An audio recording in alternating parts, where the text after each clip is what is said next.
And we have Jeff Huang, Vice President of Asia at the Chicago Climate Exchange, and he joins us from our Beijing bureau. Jeff, what about these Tianjin talks? What do you think can be accomplished here? Hi, Susan. I think there are a lot that can be accomplished at these conferences. I'm talking to, from my perspective, I'm talking to corporations. I'm talking to the policymakers. I'm also talking to consultants, think tanks, and as well as people in the financial service sector on the expectations and what China domestically are doing. And if you look at the today and compare that with what happened 12 months ago, I think there are some very significant changes.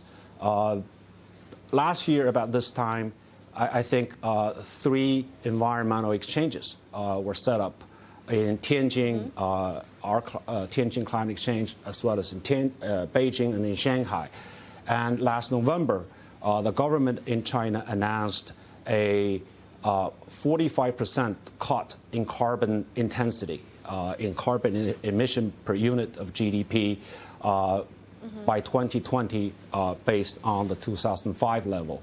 And since Jeff, then, those are long-term targets, though. When people see what China is trying to do to compensate for being the world's biggest polluter, some are saying they're not doing enough. What do you say to this criticism?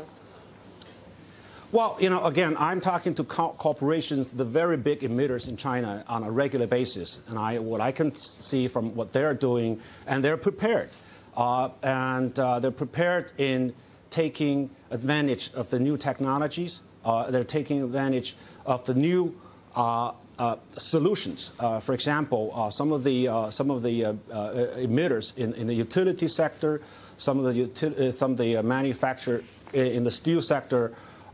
These are companies that come to Tianjin, and we are exploring the possibility of using market mechanism in meeting these compliance goals. I mentioned the 45%, which are a target. And I think for the first time, these corporations, these emitters in China, has to operate in a carbon-constrained environment. I think this is a big change vis-a-vis 12 months ago.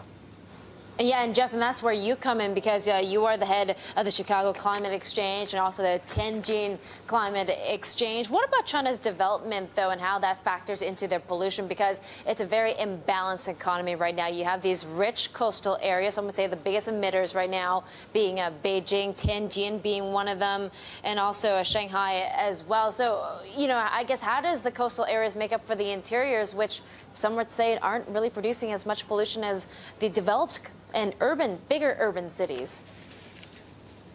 Well, that's a very good argument. I think what is being done, I mentioned 12 months ago, there are about 3 environmental exchanges. Now there are over a dozen environmental exchanges all over China, different cities. I think these exchanges were created with hundreds of millions of RMB in capital. So there are real interest, real efforts in China, I think, on the ground from these people, the financial people working together with emitters, with the big corporations, trying to figure out, other than command and control, what can be done. Can market be actually applied in China so that these corporations could meet their compliance goal, which is carbon constraint, fundamentally in a lower cost? Jeff, I wish you luck with those discussions. Thank you again for your time today. Jeff Huang of the Chicago Climate Exchange and the Tianjin Climate Exchange.